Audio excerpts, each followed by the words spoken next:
Welcome to Three Devs and a Maybe, the podcast series for beginner web developers and general web enthusiasts. Now, introducing your show hosts, Michael Budd, Fraser Hart, Lewis Keynes, and Ed Mann. Hello and welcome to another episode of Three Devs and a Maybe. My name's Ed Mann, and today we're very lucky to be joined by Andrew D'Amelio. I think I got that right. You did. I did. Nice. Brilliant. There we go. First time lucky. Actually, for the audience, obviously, what I've been talking about probably in a couple of episodes previous, actually, was something called Ramda. And a couple of blog posts that I touched upon, like I think I've put in the show notes before already. But one of them was from Andrew. And I thought to myself, well, might as well give it a shot. See if, maybe Andrew wants to come on the show. I really enjoyed his blog post and fortunately he replied back and said, yeah. So we've got Andrew on the show and it's really good to have you on. How you doing, man? Great. Thanks for having me. Awesome, yeah, and thank you again. I was talking off air, but saying, the mid-Monday lulls for you in Eastern time, well, for 1 Eastern time in Toronto for you, whereas it's like 6 for me, so I'm just finishing the day off, but you've got still half a day, but I'm sure you'll be fine. Oh, yeah. I got my coffee, I'm good. Well, there you go, exactly, And what I like to start off is kind of a really easy question, like, how did you get into programming? What drew you into this profession? Yeah, growing up, I was always I loved computers. I loved finicking with them. And I knew pretty early on that, I would have a career in them. So, after high school, I knew exactly what I was going to do. I went off to study computers in college, specifically because I was eager and I didn't want to get a degree. I wanted to just learn and jump right into it. So I learned a lot of C++ and .NET while I was in college, and kind of throughout that process, I kind of became a little, not so much loving it by the end of it. So I ended up graduating college and not being terribly excited by a lot of the jobs out there. And so were they all C# jobs and things like that, very corporate? Oh yeah, a lot of enterprise, .NET, C# that, looked okay, but it wasn't really what was exciting me. Why scratching your itch, yeah. Why you got into it in the original place, like why you loved it at the beginning. And a big early part of it was, this would have been like, early 2000s, and I was excited about the web, but throughout my college program, most of my teachers were kind of hitting at me like, this whole JavaScript stuff is kind of a joke. It's all going to be Flash by the time you graduate, so you're probably going to want to learn that. That's it, yeah. And before that, it was all about Java and Java applets. Oh, yeah. Right. Oh, yeah. Both were fun times back in college, but I was kind of disenfranchised from the web at that point. So I didn't want to do Flash. I didn't want to do .NET, so I ended up graduating college, and I kind of got a very basic JavaScript job at a market research company, kind of just building online surveys. And I kind of stuck at that for like 5 years. And then around the 5-year mark, I kind of reassessed my career. It's like, I love computers, but I really, my passion is creating things that are really easy for people to kind of plug into. And as, those 5 years working in market research, I was seeing things like jQuery come out and seeing the web really blossom into an amazing delivery platform for anybody to really put something out like there. Maturing and all that, like it was able to kind of get more ground. Oh yeah, and it was exciting. So I was kind of watching from the sidelines, and yeah, at that 5-year mark, I kind of just reassessed what I was doing, and I knew a little bit of JavaScript.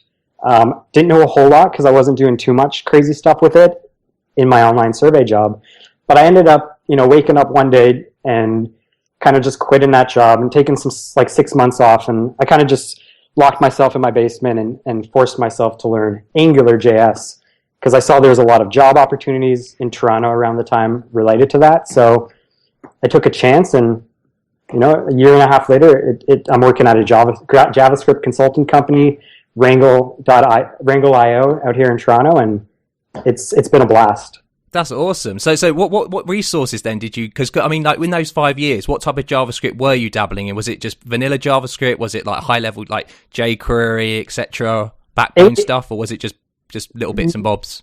It was a little bit of the jQuery stuff. That would be really exciting when I got to play with that. I mean, we were working within a .NET application, so Lovely. .NET. You couldn't get away from it that much, you know. You can't get away from it. So you'd be building these surveys within this .NET kind of application, and sometimes you need to hook in custom logic to surveys, like maybe this numeric box needs to apply a little bit of logic. So that's when I would get my hands dirty with JavaScript, writing just little functions that I could apply to components of a bigger .NET application. So just vanilla, not using any really cool libraries and not doing anything too complex with it. So just a little bit. So I definitely did need to supplement my learning. So in that 6 month that I kind of, from quitting my job to getting a JavaScript development job, I spent a lot of time, just devouring the internet in terms of blog posts, books, videos when I could use them. And it turned out I spent a lot of time actually on the website Frontend Masters. That seemed to be one that for me was just happened to work really well. It does hit the right spot, doesn't it? It really does. I found that too. It's got some really good resources on there. I mean, I remember watching one of the first things I watched. I didn't know exactly which framework I was going to get into. So I know Ember, Backbone, and Angular were kind of what I was up against. And I did like a code school on a few hours on each of them, just to kind of whet my appetite, see what one I really wanted to invest maybe a month into. And for me, Angular obviously shines at kind of creating a little bit of magic right out of the gate, get you excited about the framework, and then you kind of learn to get frustrated with it later.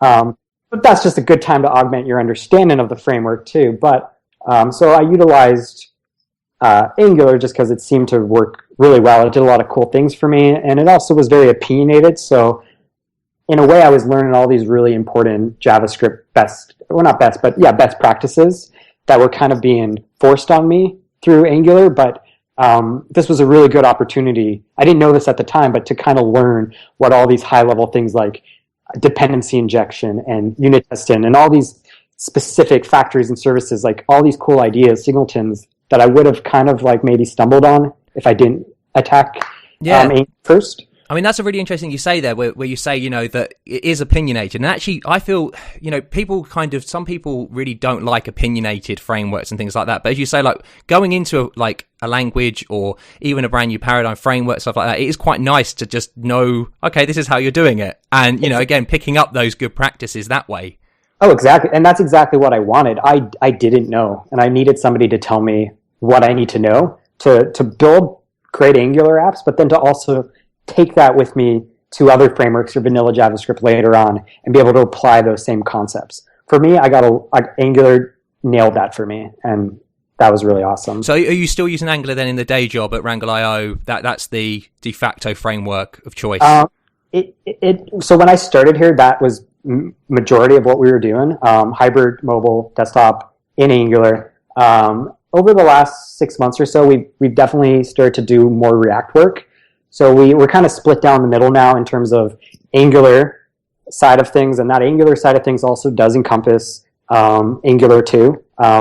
We're actually building out the Battle Wrangle, the dev tools for Wrangle here, the dev tools for Angular too here at Wrangle. So we do still have a lot of love and commitment to Angular both 2 and 1.x, but we're also in the last quarter or so really started to expand our React use in production too. So I've been fortunate enough to kind of be able to stop doing so much Angular and start to embrace some of the newer Yeah, because I noticed on your GitHub repo the emoji game. I think you just committed it yesterday, Master. It is amazing. Had a lot of fun. Thank you. How have you been enjoying like Redux and combining that with React? It's unbelievable. I was able to actually use Redux and React in production for 6 weeks, not that long ago here, and it was a new project. A bunch of new people were on the team that never had done any Angular or any React. So this was completely going to be new to them no matter what. And you could imagine like jumping into a Redux, production application would be a few weeks of kind of building up to being able to start delivering features. But once we got the team kind of up to speed on the architecture, just the fact that, Redux pushes all of your side effects to the far edges of your application just allowed us to really like accelerate our feature development, because we didn't have to worry about all the things we were worrying about in our big Angular MVC projects, like how is state being manipulated here and here and here. There's just a single source of truth now in our one global app state, and it was really easy to build these applications that might, have built up of many components, knowing about the same app state, having those changes propagate down to all the components. Just working in that architecture just alleviated so much stress. Yeah, it lowers the cognitive overhead so greatly, doesn't it? That you really 100%. Do think, how did I not think this already? You can kind of look at it from the outside, think this is scary because it's not that similar MVC, that we're all used to. But then when you actually go into it and you're like, this just makes sense. And it's a really great way, the Flux architecture and stuff like that. It was just super empowering to just to be able to come into work, sit down and actually work on and build on a feature and not have to spend tons of your time frustrated over, issues that you're going to run into a big code base, and just really focused on features, and Redux made that possible. That's awesome. And with Angular, I mean, it's interesting with Angular then, because if you had quite a lot of experience, like with Angular 2, am I right in thinking that React, has it been heavy influence on Angular 2? Or yeah, I mean, you're not wrong in thinking that. And a lot of, it's not just Angular. I mean, we kind of see it from the big three frameworks right now, the Embers, the Angulars, and the Reacts. Like all of these frameworks are kind of starting to become very similar in how they do things and how they think about DOM. And it's just kind of nice. I know, again, jumping back to when I jumped into this, Backbone, Ember, and React being different choices for me, and they were all very different ways of doing things, and I would have had to be locked into one way. I feel like now we're getting really closer to more of a uniformed way of looking at the tried and true. This is they're kind of all kind of working out, okay, this works, and then going for that, hopefully.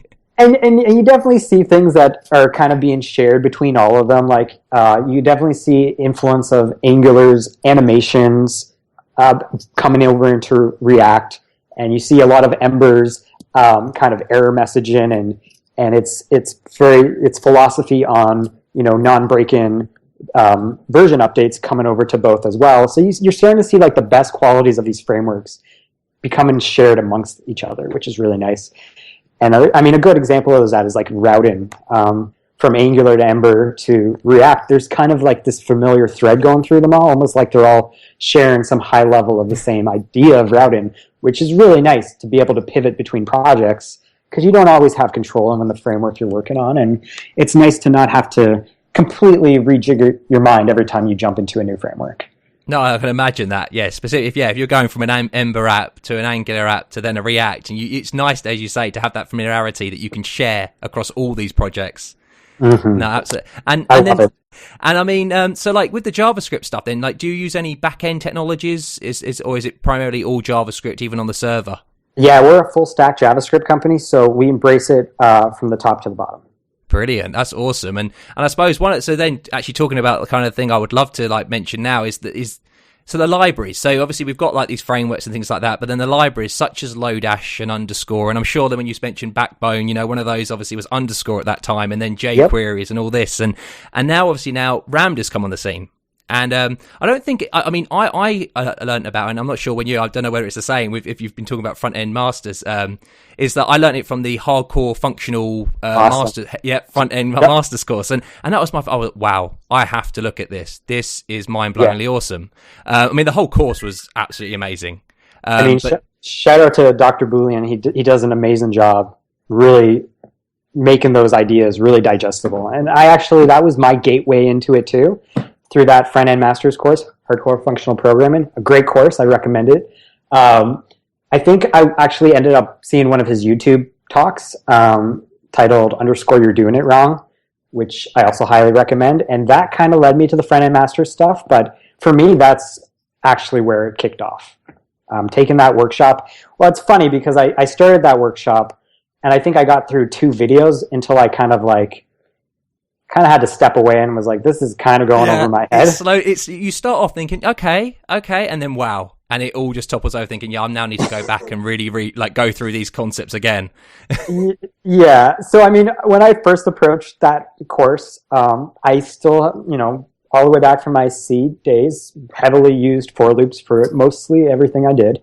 And I loved them. And, for loops are for loops. But I think one of the first things that I kind of learned from that course was kind of to realize that a lot of the loop-in patterns I'm doing can be replaced by just these native functional approaches like filter, map, and reduce. And I didn't kind of know about this at the time, and I kind of stopped the course at that point and kind of spent some time just like wrapping my mind around what a map, what a reduce, and what a filter is, and like how those act on collections. And once I kind of just like made a habit at my new job to kind of stop writing for loops and for eaches in my code, and anytime I would, to just kind of see if I could find a way to do it within a map, reducer, or filter. So for me, that was kind of like my step one of trying to get into the whole Ramda thing. And after I kind of started doing that, and I did, get really excited about being able to use those constructs to achieve those same results that I was doing in for loops, I went back to the workshop over at Frontend Masters, and I was able to digest a little bit more before I had to turn it off and back away again. I think that it is really like the tried and true testament of that course, of a course like that, where it does make you really think every, kind of, I think for me as well, it was very much that, you take a chunk out of it and you need to digest for it for at least a week or so, just to kind of get your right, and I loved it. And, with Ramda and things like that, they really have, I mean, that's kind of matured more as well, which is great after it. And I suppose, so were you able, once you've got into that course, were other people at your work interested in that course, so they knew about Ramda, or did you have to introduce it? Yeah, I had to introduce it. So I remember I was fairly new at my job at this time, and I worked with a lot of smart people, and I felt like maybe I wasn't the smartest. And so I kind of at first just assumed this might be something everybody knows about. And so it was something that I started to play with on my own outside of work, but at work, I mean, Lodash was the thing you would use. You would see Lodash stickers on people's laptops, and that's it. Yep. It's like Lodash. Like, why are you trying to stir the pot with something else? So I didn't even really think about it too much. But I think one day, at Wrangle every Friday we kind of do a lunch and learn. The idea is that a developer can talk for half an hour about something that's interesting them related to front end or back end development. And they can present it to the company and just kind of share that information. So, we tend to encourage everybody to get involved. And I think, one of my first months at the company, my CTO, Yuri, kind of, slacked me a message being like, do you want to give a lunch and learn soon? And I'm like, sure. He's like, do you know what you'd want to talk about? And I'm like, well, I got this, I'm really excited about this workshop I'm doing right now. And, the scope of that workshop's pretty huge. Yeah. So I couldn't really distill that down into 30 minutes. 30 minutes. That is a very impressive thing to do. And I don't think at that time I had even got through 20% of it without being frustrated and turning it off. So I think I was like, well, the Ramda aspect of this is kind of really nice and kind of easy to kind of section it off of what everything else he's talking about. So I kind of proposed maybe I could talk about this Ramda library that I've been playing with. And, my CTO had never heard of it. So I slacked him the repo. And then this was on a Friday. And I think sometime in the middle of the weekend, he kind of messaged me. And it was he was just like, Andrew, I've been playing with Ramda. This is the greatest thing I've ever seen. I haven't done anything this weekend except play with Ramda. Definitely do a lunch and learn on this. This is cool. And that kind of I might have, just due to my inexperience, I think, in the industry, I felt a little, I lacked a little bit of confidence of champion something like a new Lodash replacement, kind of a big because then you feel that you've got the overhead of what, why is it the best? You're just giving an alternative. You're not saying it's any better than Lodash. You're just giving this as an alternative, whereas people may assume, this is someone trying to say champion a new technology onto our... And that's what I was worried about. But, I mean, my CTO kind of being so excited about it kind of gave me a little bit of confidence there to be like, yeah, this might not be a good thing. Maybe this is a library that we're going to never use and kind of laugh at maybe. I don't know, but... It's so awesome. It seems really cool. We should talk about it and at least look at it, at very least, at a lunch and learn. If that's a safe place. So that's kind of how it started off for me. And I kind of presented that to my company. And yeah, the takeaway from that was just a lot of minds being blown, and people just kind of ran with it after that, and they now had something else to go to when they were starting up a new project. We even saw it included in a few projects that may have already had the Lodash in them, and then like they just wanted to. There you go. They just wanted to have a little bit of the Ramda fun at work while they were doing the Lodash thing. So we saw some weird Frankenstein mashups, but I mean, we were just exploring exciting things that were happening in the community and experimenting, because that's a big component of our job, is experimenting with what's out there. That's it, finding new things that work. And I mean, so yeah, we've spoken about how it's very similar to Lodash and underscore. But I suppose what fundamentally then is Ramda? Mm-hmm. I mean, I think the biggest difference is just right out of the gate is usership. I think I looked at the numbers today, and yeah, I have some here. So it looks like last month, 138,000 people downloaded Ramda through npm, and you contrast that with Lodash, which had over 18 million npm installs. So it's a teeny library. It's been around for about 2 years, give or take a few months. All starts to blend together now, but it hasn't been out that long, and it's teeny compared to the two. So already that's going to be a pretty big, I think, barrier for a lot of people, especially people that if they're looking look at the numbers, don't they, and see that vote of confidence based on numbers that this is being used. Oh yeah, it's like, how could you even think about using Ramda at that point? But I mean, that's a little unfair. I mean, that's kind of like looking at through the lens of these libraries are the same thing.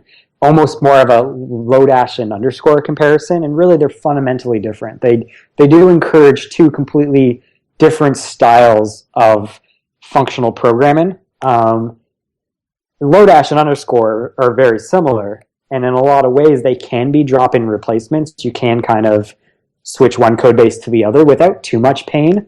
Ramda, you could never do that. If you wanted to completely change your application from using Lodash to Ramda, a lot of things are going to break. And a big reason for that is at a fundamental level, the libraries kind of have their parameters swapped. So in Lodash and underscore, all of their functional methods in their toolkit, they all take the data which you're applying that function on first, and then the parameters, where Ramda reverses this completely, and it wants all of the parameters related to transforming data first, and to plug in the data that this function is going to act on actually last. And it does this order different because everything in Ramda is curried. And to the listeners who don't know what currying is, it's if you read about it, it might seem a little bit complicated, but I mean, very simply put, it's just a way of having a function that might take more than one parameters, and being able to call that function and just provide in some of those parameters. You might not know them all yet. So you can call this function and bake in some of the parameters now and have that return a function that's still waiting for the ones you haven't provided yet. So you usually see this a lot in Ramda, because because the data is going to be the last parameter, you can create these functions that have all the setup already done, and all they're waiting for is the actual data to come in at the end. This makes it really nice for building out really small functions that do very specific things, and then you can kind of compose them all together to make a bigger piece of business logic made up of all these little tiny functions that are all waiting for a piece of data. And because they're all composed together into one new function, and they're all kind of curry and waiting for that data, you can build out this function and then at the very end pass in the data, and it will trickle through all these composed little functions. And it's kind of a beautiful thing once you see it. I think that is it. It is a beautiful thing, because like that course showed was like how awesome it was, and really, because as you say, like the Lodashes and the underscores and the way that they, kind of order, within function arguments, and you really think, why are you doing it this way? And like the ability to be able, it's like all the extra overhead of, say if I do want to be able to, pass in the data for this transformation, then, I can't easily do it with like a curried version like in Ramda. I have to now make a new function that I then, wrap this one in, and it does add that complexity that something where you look at this, maybe you're thinking, oh, this looks strange with the currying, adds simplicity at the end because of how you can rationalize it far easier.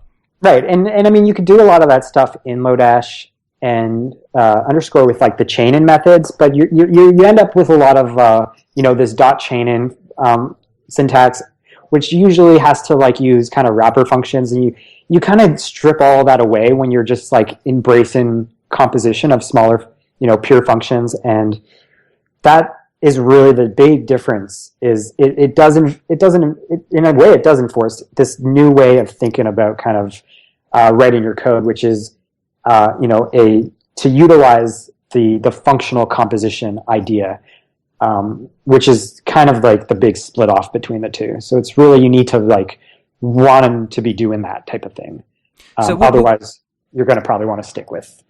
So would you say then that this is a complete replacement for the other libraries like Lodash and underscore? And because I know you said that you've got some people who are using a bit of both in some, could it have been completely switched over to Ramda, it was just It definitely could. So a lot of the using both were just big code bases that had a lot of code already kind of powered by a lot of the toolkit aspects of underscore. So, just those helper ranges and max and is array. You have all these helper functions in underscore and Lodash. You also have these same helper functions in Ramda, though. They're just going to be, curried and going to work a little differently. But at the heart of it, like, they're sharing a lot of the same helper functions. So you really don't need both. You just need one or the other.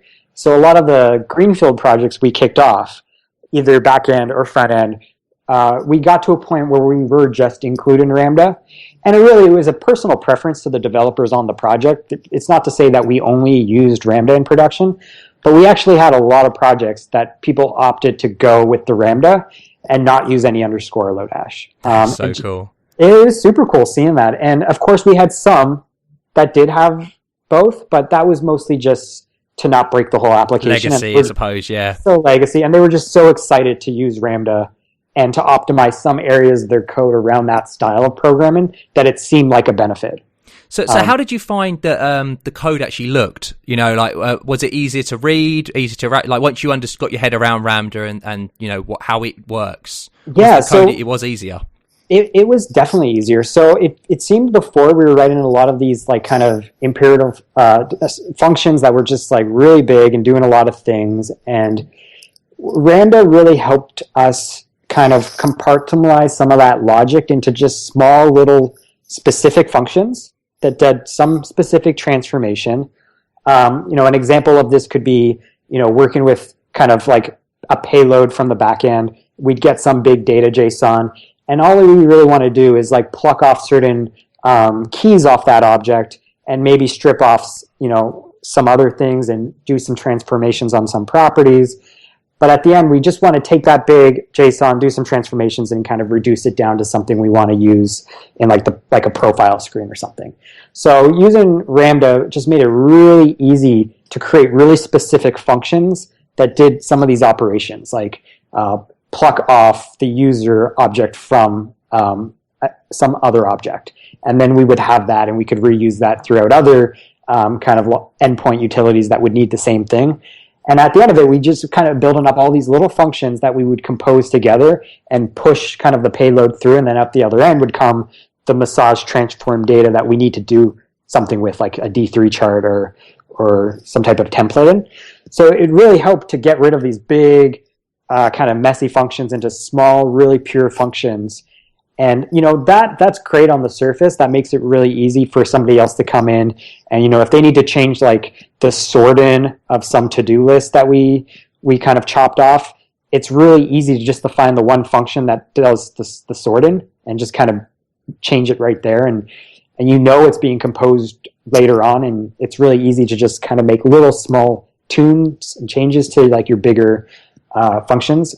But the beautiful thing, too, is when you cut all these things out into small little pure functions, it kind of makes it laughable to unit test. That's what I was just about to ask. Yeah, how easy is this now to test? Because of these small, really understandable, easily referentially transparent, I'm assuming, functions. It must be so much easier. It's so nice. It's like night and day. When I started this job, I didn't have a lot of experience doing unit testing. It's not something I was training myself when I was trying to get up to speed with the JavaScript. So jumping into my job and, being kind of responsible for providing test coverage for my work, the fact that I was already making my programs composed out of these little parts made it really easy to just grab these little parts and test them. Since they're pure functions, data is going to come in and come out and it's always going to come in and out the same. It's always going to come out the same way based on what I pass in.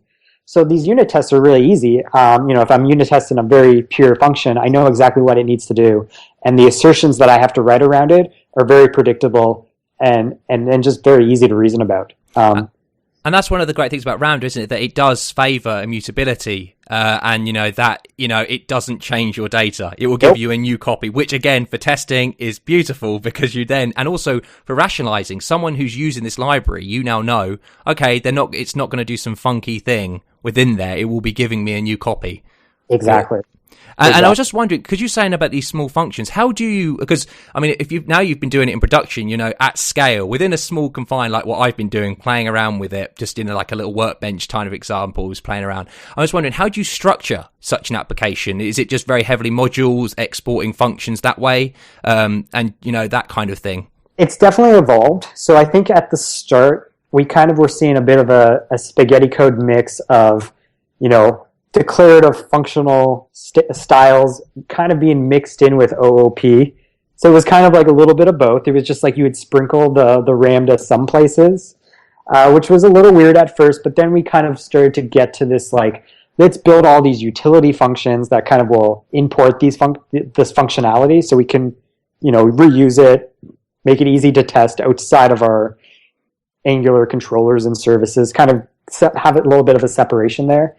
And a lot of the time you're building like truly really reusable Ramda kind of composed functions, usually just built out of like Ramda functions. So like, for example, like, I might have like a sort by date function, which really will just be a Ramda.compose of like Ramda's sort by function, and it's the Ramda prop function. It doesn't feel like you're coding at all, does it? It doesn't feel you're providing, as you say, it's that composition of just what's there already. It's the building blocks. It's beautiful. It's like, you need to, do something to some piece of data. So you just kind of look through the Ramda library and say, what type of things could, like, here are pre-made blocks, and I'm just going to snap them together like Lego and build something that I can use with the specific data I have. And you already know they're heavily tested, the Ramda functions, so you can bet, you can really see it, be, confident on that.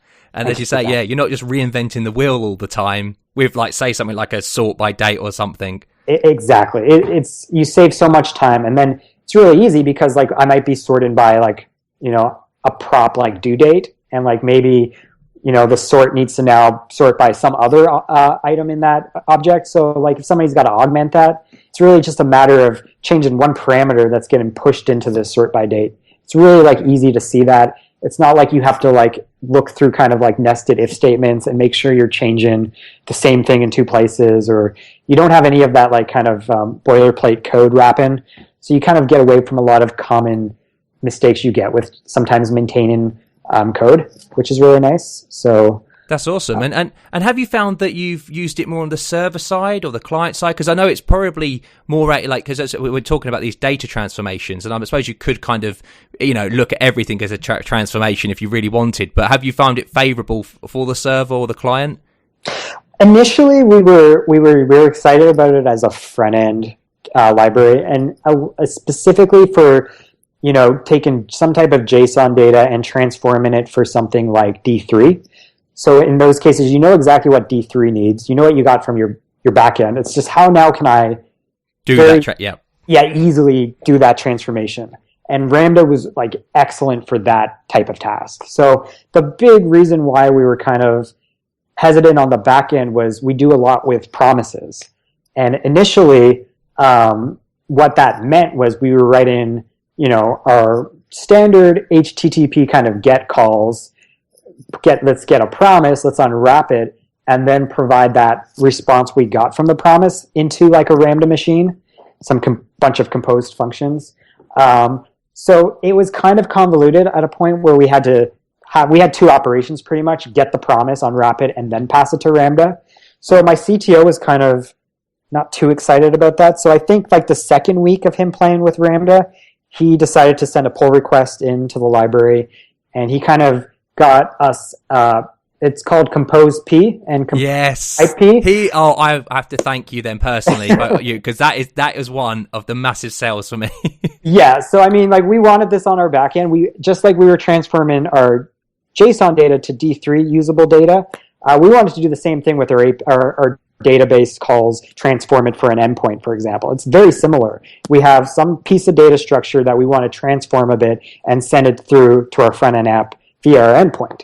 And to do this, we were usually, creating a lot of like imperative code. It was kind of messy. So we were really excited to use Ramda for this. So yeah, once we kind of committed the compose promise version into the library, it kind of blew up here at Ringle as a backend library, because now the backend developers could make very easy testable, reusable, and maintainable code for some of this like database to endpoint functions, and they didn't need to skip a beat. If some function within that composition was the HTTP call and went off and got the data, Ramda's compose will wait for the promise to resolve before sending it down the chain. Cleans up so much. Beautiful. Yeah. I mean, that is great. And I think that's, like being able to do that, because you can't, obviously we've got from callback hell to promise. I mean, this has cleaned up promises for me a lot. So one actually other thing I'd like to talk about with Ramda, and we've been talking about it a little bit, and it's heavily kind of documented and described in the documentation, is type transformations.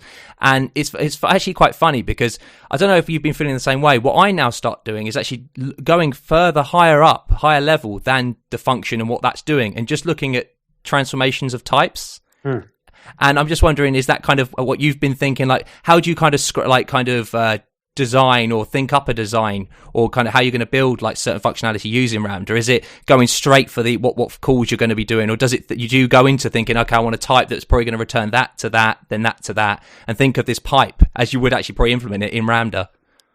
So you've probably been doing this a little better than I have then. So I've been actually we've kind of been ignoring some of the type stuff that Ramda's doing, and you're right, there's a lot of cool stuff there. It seemed what was happening was right before we started to really like look into that, our Angular work was starting to utilize TypeScript, which we kind of decided to utilize the TypeScript library to handle the typing and some of that. How did that go? On a side note, how did that go? Because I've heard really good things about TypeScript. I'm just wondering, is it good? So I can't speak on the TypeScript side of things. So on the React side of our company, we do take typing serious, which is awesome. And so for the Angular stuff, the 2 and some of the transitional Angular 1 to 2 work we do heavily use type, and people love it.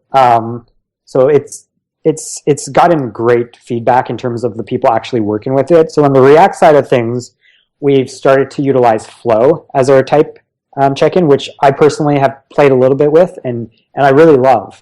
So we kind of find ourselves now in an awkward position where we're kind of using Ramda less and less than we were a year ago, based on some of these newer architectures that we're using. That being, we're using more of the TypeScript library, where there's a lot of things in TypeScript that is kind of like in Ramda. So we're outside of the fundamental way of thinking about it.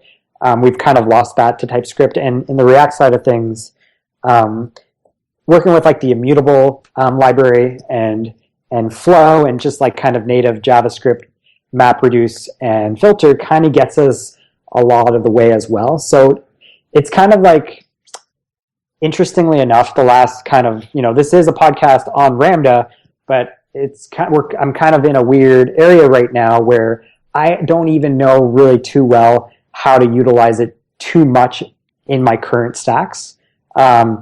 Where when I was doing my Angular .x work, it was a heavy component of it. And now it seems like the things I've learned and the things we've learned doing Ramda, we might not be using Ramda's library to do it, but we're bringing You're that taking the concepts. No, I think, yeah. I think 100%. that's another thing. I mean, even if it's, that's why I was sort of very interested where you're saying that you're using it in production and stuff, because what I've been able to do is really not, because it is, as you say, so different. And it's very interesting. You're talking about like the type and how you're using Flow and for like things like the React stuff and then TypeScript. And Ramda for me is kind of a way of thinking as well, you know, and as you say, like with the things like the year 6 editions and Immutable JS, you're able to get quite a way, you know, and it's far less overhead for someone to think, you know, it's very much then the thinking, it's like how you're going to write that code as opposed to, oh, I've got this massive library here now, you know, it's an easier selling point. Yep. But oh, sorry, carry on. No, it seems to be more, used more in the back end code now in like specific utility functions and stuff like that than in my front end Redux React work. That could change as like, you know, that develops more and more and more how we do things. But that being said, I mean, new people that join Wrangle and junior developers, a part of the training that we do provide them through is to teach them Ramda, because as you're saying, it really helps to kind of absolutely, just to really turn on some lights to some different ways of thinking about code that you may have never thought about. And for me, like this really kind of shined for me when early on in my career I wanted to learn. This is the JavaScript career, so not that long ago, but I was really interested in ClojureScript, and you know, because I was looking at all this stuff Dr. Boolean was doing with bringing a lot of cool Haskell and Clojure ideas and tools to JavaScript, that really excited me. And I was like, well, what are these other languages where it's coming from? And I wanted to explore them, and I wanted to learn Clojure. And I sat down a few times to try. And just like those early, you know, like videos in the Frontend Master Hardcore Functional Programming Workshop, I would kind of like hit a conceptual roadblock, and I kind of would just get frustrated and kind of stop and kind of go back to it a few months later and fail again. So, I mean, after spending like a few months writing Ramda and composing queried functions, something that to me only existed in Ramda, I know it's an old idea that's been around for a long time, but in terms of me using it, it's something that I only used in Ramda. So when I jumped back into Clojure, ClojureScript project kind of came down in front of me that I needed to learn to kind of work on. So I felt this would be another good time to try to learn ClojureScript and Clojure. And it seemed jumping into it this time with a bit of a Ramda background and more generally a composition and a Korean foundation. You know, it almost felt like I was doing something I already knew how to do. And for me, that was a super amazing moment. Something I struggled with before, just walking away from it for a few months, building front end, you know, JavaScript with Ramda, and then coming back to this thing I thought was so complicated, but now completely understanding how conceptually it's working just allowed me to now kind of actually get my hands dirty with Clojure, and that felt really rewarding. So we see it as a very valuable tool to kind of at least get people like, not maybe like gung-ho about like I was, but at least like familiar with and have an idea, like maybe do a few exercises with it, just so that they have that idea of this is a different style of programming, because you're going to see it in the other more functional languages, but you're also going to see it in a lot of these functional frameworks and libraries coming out, like Redux, which is built completely around compose and reducer. Absolutely. And like you're saying, like with ClojureScript and other languages like PureScript, the syntax can be quite, you know, if you're not used to Lisp dialects or Haskell or things like that,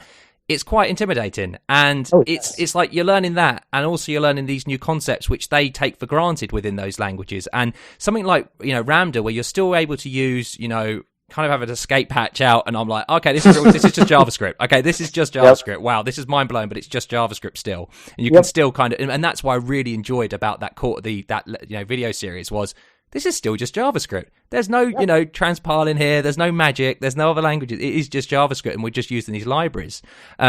And yeah, it allows you then to, you know, get this knowledge and get these ideas cemented before then you take the next step, as you did with like ClojureScript, and then learn that and be like, oh, okay, this is similar, and find the similarities as opposed to seeing all the differences. Definitely, and I've seen it the other way, like showing Ramda to people who've done ClojureScript and Clojure, being like, oh, this is a beautiful library. That's really cool. It's just kind of funny that you can extend your learnings into things you didn't even think that you would know just by kind of thinking a little bit differently sometimes. And one thing, so with the work that you actually did put in production, I'm just wondering, and particularly on the client side, I was just wondering, how did it perform? because I know that auto-currying nature and things like that. How's the code to debug and stuff like that? Is it very cryptic, or is it quite understandable with not server logs, but client logs, etc., like that coming down the pipe?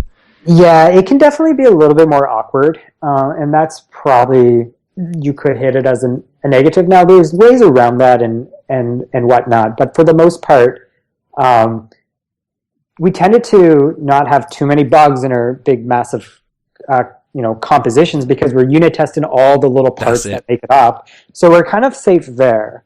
Now, of course, when you push data into this big machine you've just created, that's a pretty, you've created this function composed of a lot of other little functions.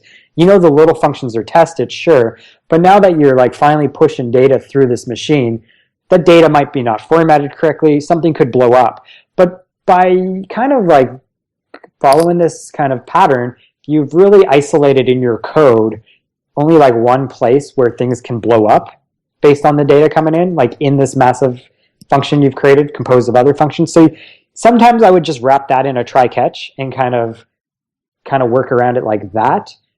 Usually, though, especially on the back end, you might have, a piece of data that's going to follow through some function you've created composed of little transformations to kind of massage data a bit.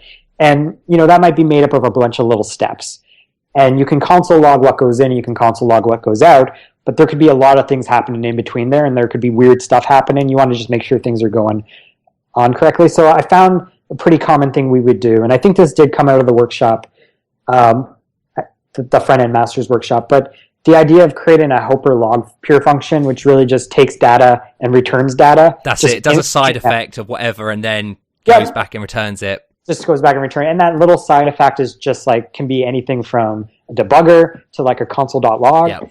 So you kind of will get a snapshot of your data, your app state or your data state changing in every iteration of the functions that make up the bigger function. So you can get a really nice kind of outline of how the transformations your data went through. Very similar to kind of Redux, in the sense that you have a bunch of actions that fired and you're just tracing through them and reducing down to a new state. It's kind of that same idea, but you kind of have to wire it all up yourself. You don't get a nice handy logger out of the box to do this for you. So there was a little awkwardness around some of the kind of the debugging techniques we were familiar with up to this point didn't all work. So there was a little bit of awkwardness there, but for the most part, breaking up those things into small little composable functions did really help us in terms of isolating side effects and isolating where things could go wrong. So we weren't looking all over the code base for that weird error. We knew it was probably going to happen right here. That's really awesome. And one other question about Ramda is kind of, I suppose, are you using it on a day-to-day basis still then within the code bases that you've got? As of 3 months ago, no. So for a good year and a half there, yes. Every day I would be working with Ramda to some degree. Within the last 3 months, I've kind of taken more of a position in my company as kind of training us in Redux and React and stuff like that. So I haven't needed to do it as much. I haven't been doing as much production work, but it's definitely, I talk to people regularly that still use it every day.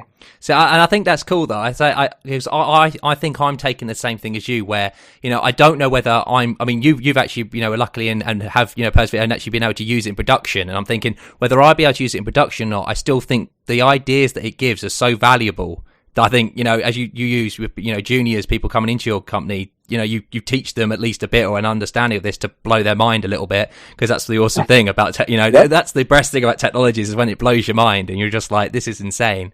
Yeah. I suppose, is there anything else within Ramda that you really like other than I know the currying and things like that, the breadth of how many functions and stuff? Do you feel that there could be additions? Do you feel that you've always had to repeat some bit of functionality that on top of it that could be in the core? Now, there has been some things that I don't recall what they are at this time, but things along the way that'd be oh, that'd be a really good helper function to have in Ramda, and then somebody would be yeah, it's in underscore, it's in Lodash, it might be in Ramda. It's not a true one-to-one, but a lot of the stuff is shared, so that's great. But the things that aren't, the Ramda team has a good reason for it not being in there. They're very specific, and they're very strict about the type of functions that they do allow in, and they want them to be very functional. And they're doing a very serious, awesome job in building Ramda.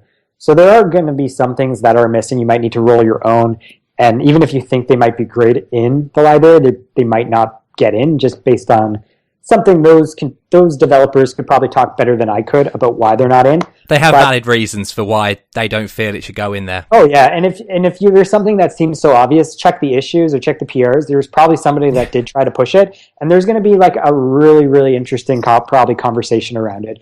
I know for us to get that compose P in the library took a little bit of little nudging, yep. A little bit of like, this would be awesome, and there were some good reasons from a functional toolkit perspective, especially one that embraces like this very specific style of functional programming, for it not to be in. But at the end of the day, like working with promises just kind of overruled a lot of that, and it made the library more usable as a result.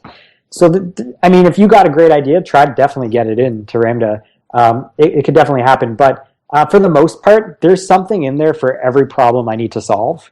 But there's some, there has been some times, I can't recall of anything now, but I mean, check the Ramda docs, and usually when I'm sitting down to solve a problem, I will just look through that table of contents to see if anything jumps out at me as some piece of functionality that I can use. That's it. It's a great documentation. I really do love the docs. Oh yeah, and just because I wanted to mention, going back to what we were just saying about kind of getting excited about this stuff and kind of like encouraging you and inspiring some of our newer employees, just from people that have never seen it before, that have used it in production, even after, there's a bit of a learning curve because it's different than what they're used to. But I mean, all of the feedback I've gotten from people is just usually just amazing. Like, this is such a cool, like, I love just composing stuff, or I love thinking about my code in this way. Like, this has made me better at this and this. And it seems like, because honestly, like when we started using Ramda, I didn't have plans to push it into production. You didn't plan world domination, but you did. No, I just thought it was a fun thing to do, and kind of blew up. And I was a little like nervous, like maybe people aren't going to actually like this style. And I had no idea. Maybe this is just the way my brain works. But it seemed like the feedback has been like, even if they don't use it, only if they use it for like 3 weeks on a project and then they never use it again for whatever reason, the feedback's always the same. Like, I love that I got to play with that, because I feel like I'm a better developer because of it. And it wasn't that difficult. Like, I didn't have to do much. I just had to play with JavaScript in a slightly different way.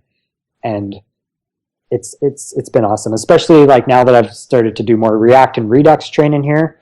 A lot of those ideas, I was going to say, yeah, because as we were talking, Redux really does, this idea of it's just a reduce, and, that composability that you get from Ramda at such an extreme. And I think that helps as well, because it's such an extreme. It feels easier, when you come back to be like, okay, this is because I've gone to the end where it's just always been composability. Yep.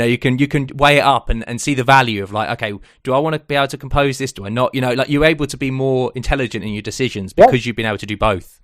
Definitely. And you're gonna run into all interesting types of use cases of compose and Redux, from composing your reducers to composing actions. It's just really fun, and it's something that we don't need to kind of relook at, because everybody's like, I know compose. That's exactly it. Yeah, they've learned it the hard way, in quotes, or the best way of just using it all the time, and being able to use it in a library that caters towards that, as opposed to, you say, like Lodash and things, which use this idea of chaining, which is kind of hacked on at the end. Mm-hmm. I was going to say, actually, with like Lodash and those, do you ever see JavaScript, ECMAScript kind of employing more of the things that are available within these libraries? Because, having this extra overhead on top, I think we always seem to just be creating these, obviously Ramda is a very much a different use case because of how different it is, but the Lodashes and underscores, have you ever, felt like maybe that would be within JavaScript's remit of being able to include it? Or do you feel it's nice having those libraries that then are able to evolve in different stages and have different rates of change? It's an interesting question. I think I mean, like a year ago when, ES6 was not,